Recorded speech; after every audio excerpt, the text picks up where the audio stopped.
Hello everybody, I'm Helen Farrell from the Florentine and we're here live on a rainy, stormy day, unfortunately, at Ruffino's wonderful Poggiacasciano agri-resort, where they have a hotel, a country hotel and a wonderful restaurant. And of course, this is where they make some of their most iconic wine. So here behind me is Francesco Sorelli, who is, Buongiorno. There he is, Communication and Brand Experience Director for Ruffino, and also Beppe D'Andrea, who is Global Brand Ambassador for the Ruffino brand. And we also have a special guest, but he'll be joining us in a little while. So, Francesco, maybe you could tell us a little bit about this wonderful resort that Ruffino has created for wine lovers here in Italy, if you're on a short stay. I mean, we all want to get away right now, right? And also for American guests when they finally can return to Italy. Maybe tell us about the hotel and the restaurant and what you're growing here. Grazie Ellen, buongiorno a tutti. Yes, we are right now, it's a wonderful rainy day, let's say so. Because even though it's raining, the atmosphere that we are trying to recreate here are today shining, because we are happy with you, Ellen. You're a very good friend of us, so thank you for this good opportunity, and with a special guest that later will jump in the broadcasting transmission.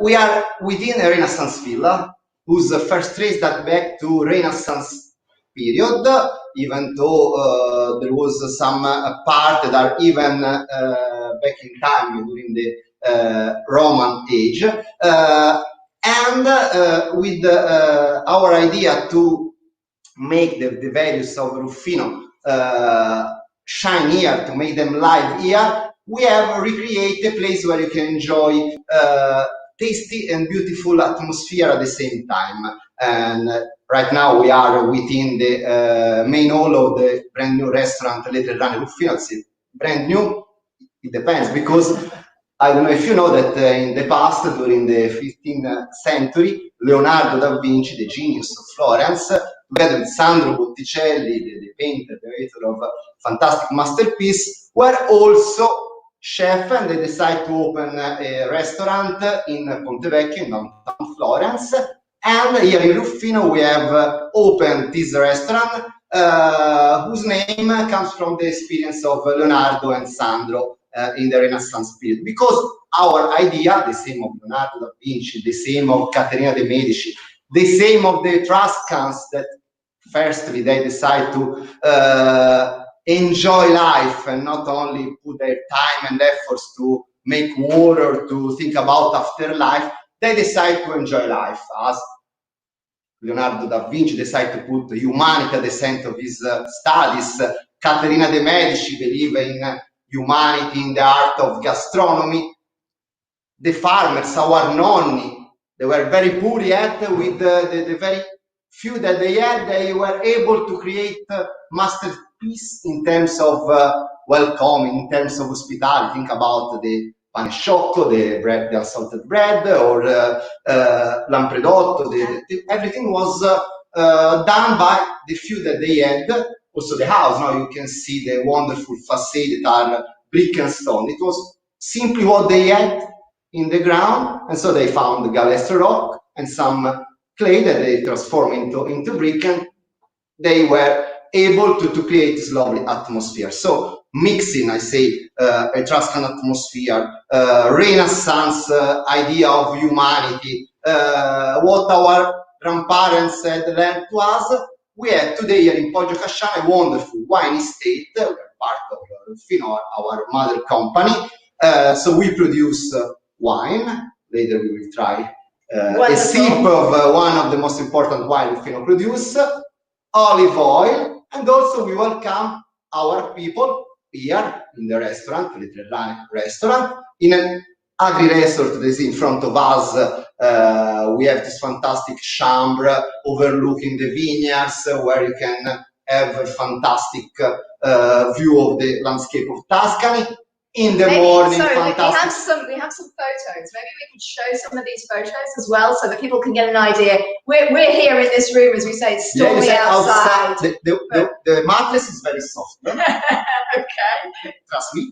Then you can look outside the window, and you have a fantastic view, not only of the vineyards, but also of the infinity pool, where you can experience a relaxing swim in the pool in security, I would say, because everything here is naturally in security. Now we are talking about COVID, coronavirus, unfortunately. Yet here we are in the midst of the countryside, yet very close to Florence. Just 20 minutes, yes, 25 minutes in Florence. I mean, it's quite astonishing that you can find yourself in the countryside quite so quickly. Yeah, absolutely. We are naturally compliant, let's say so, to what we are now forced in order to contain the virus. So you can come here, you can enjoy a lunch in the pergola, in the patio outside, with your friends, with as it's also sort of eyes of pleasure, where you can enjoy good food and enjoy the atmospheres, the beauties around us. In the agri-resort after the night, you can have a look outside. You can stay in the terrace of the agri-resort, another wonderful terrace, with this famous colazione, ciambellone, torte, that our cuoche prepared by with their hands. So this is a place where you can, during the day, you never get bored. I mean, you can simply relax, taking sun, but you can also take the secrets of Tuscan cuisine, because we have some school of cooking. We can, I don't know, hunt truffles. We can taste the Ruffino wines. You never get bored. If you want, you can have a merenda. You can have a little piece of cheese, of prosciutto, and stay in the arcade of the villa. You can stay downstairs. Picnics, right? You're doing picnics. In the Italian gardens outside. You know, Italian was after the Florentine language, and we have some wonderful word that, you know, it is my passion. Think about the word desinare. Bellissimo. Yeah. Wonderful word. Stop, be stressed, relax, and have some food immersed in something that is very nice. I mean, the best desinare of my life was with my nonna. Yeah, when I stopped by studying at the university, I go to my nonna, and she was preparing. She was a very simple woman, but she was giving me her love by food. The desinare with my nonna is still today, and here we can have desinare or merenda. Yes. Merenda is very nice. Everyone call aperitivo, appetizer, very trendy moment. Here it's not something trendy, it's something of tradition. Yeah. So it's lifestyle. I don't know if I have a reply to your question, because I'm getting long as always. But it's always a pleasure to talk with Francesco, because he often asks me things like, how on earth do you translate in English merenda or desinare? I'm like, you really can't, because these are words that really do sum up Italian lifestyle. And so, yeah, I mean, merenda traditionally, right, was like a piece of bread dipped in red wine with sugar on top to give energy. And how on earth do you translate something that's specific and so ingrained in Italian lifestyle? So thank you, Francesco, for explaining about the ethos of Ruffino's idea of hospitality, and the hotel with its soft mattresses, and the restaurant. So now we're going to talk a little bit about the wine, and Beppe knows everything there is to know about Ruffino wine, and these guys have been amazing at doing lives throughout, live broadcasting throughout the lockdown. So we're just going to talk a little bit about, maybe you've got something over there you want to show us as well, Beppe? Yes. We have a few props today. Yes, actually, see, you know, Ellen, and most of you, we had the lockdown, so at the end of February we had to stay home. But as you know, Mamma Natura, Mother Nature, didn't stop. So we had to replace some vineyards, and we had to do this. In fact, I picked in our nursery a couple of vines that were completely without any leaves at that time. And now I would like to show you the same two vines after 3 months of lockdown. But I promise you, next week will be in the right location. So I would like to show you. These are the two vines. Look at that.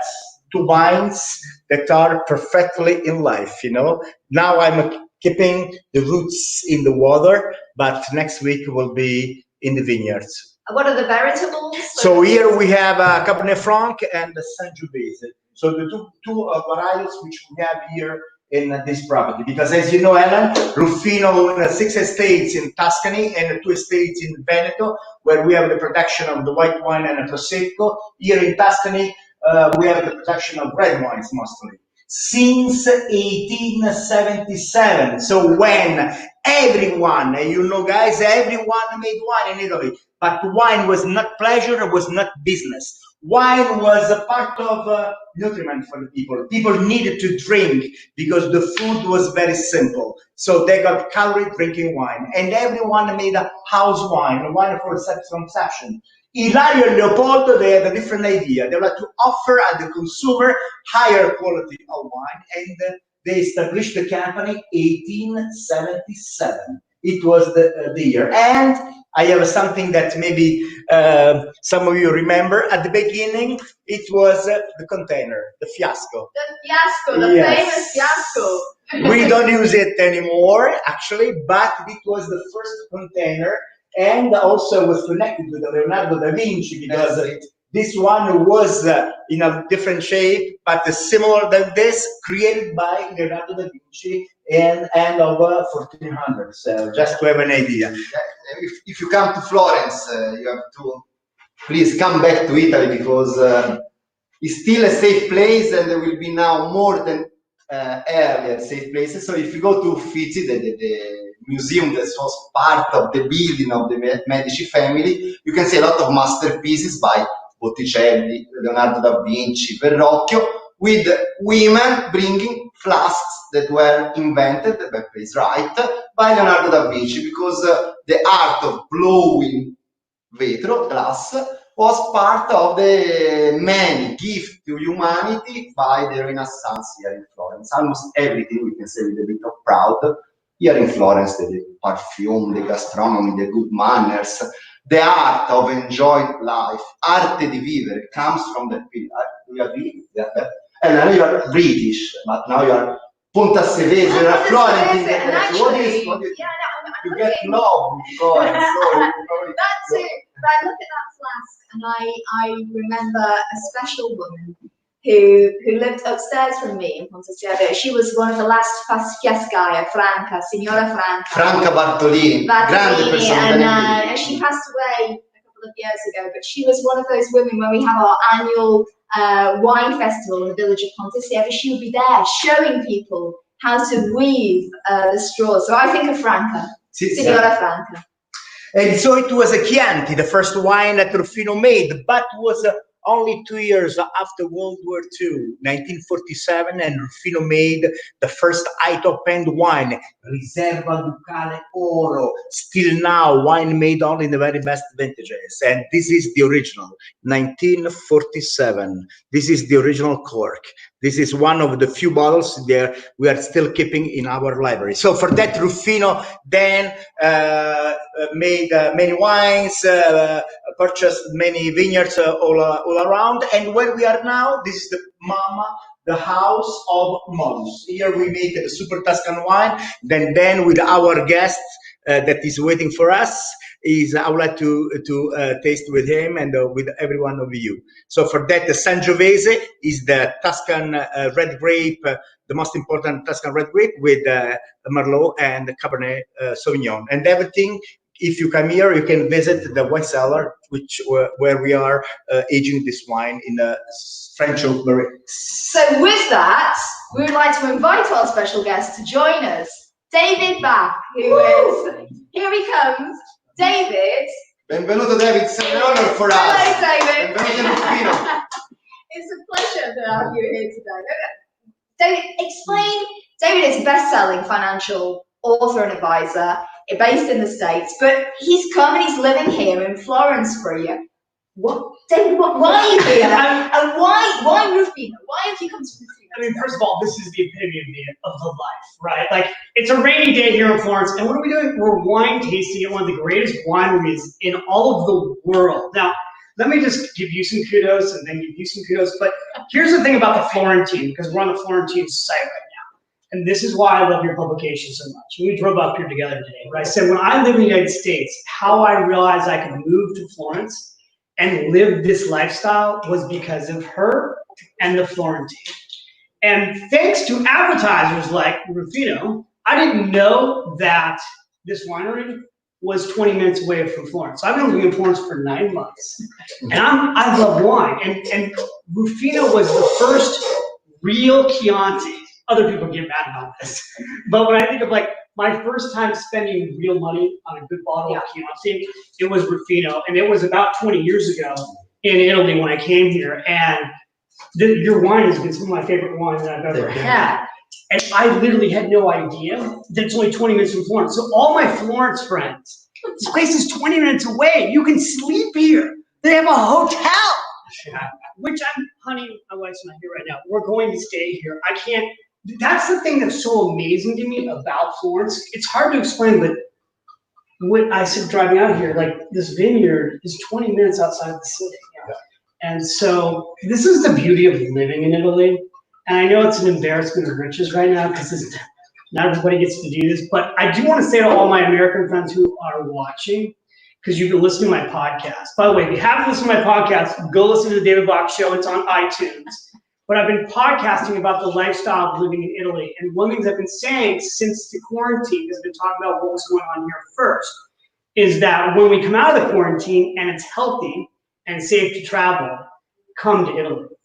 And we're now all starting to, we'll put our masks on when we're not doing a TV show, but we are all coming out again in Florence. And life is returning to normal here, and our cases are basically down to almost zero.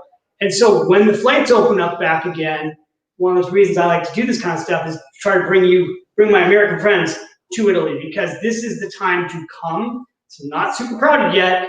And this is the time to come back. Oh my God, they're bringing food. You won't believe this food they're bringing food. So the amazing thing about this, like, I'm gonna get to drink wine.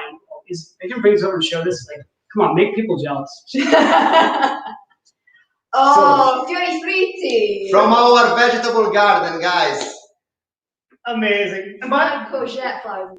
And also, as I'm learning to live this incredible Italian life where you just go with the flow and you enjoy yourself. I was supposed to do a financial webinar today, and I canceled it because I wanted to come here and just enjoy this moment. So I actually will be having some wine at, what time is it right now? It's always a good time for a glass of wine.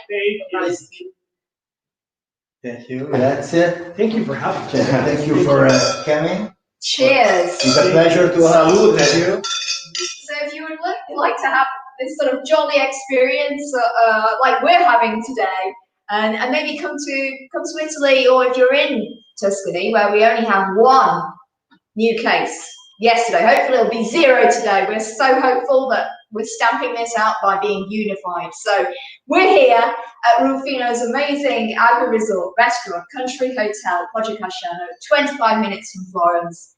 Please come, enjoy, relax, and we're just gonna carry on enjoying today. Cheers. It's stormy, but it's beautiful.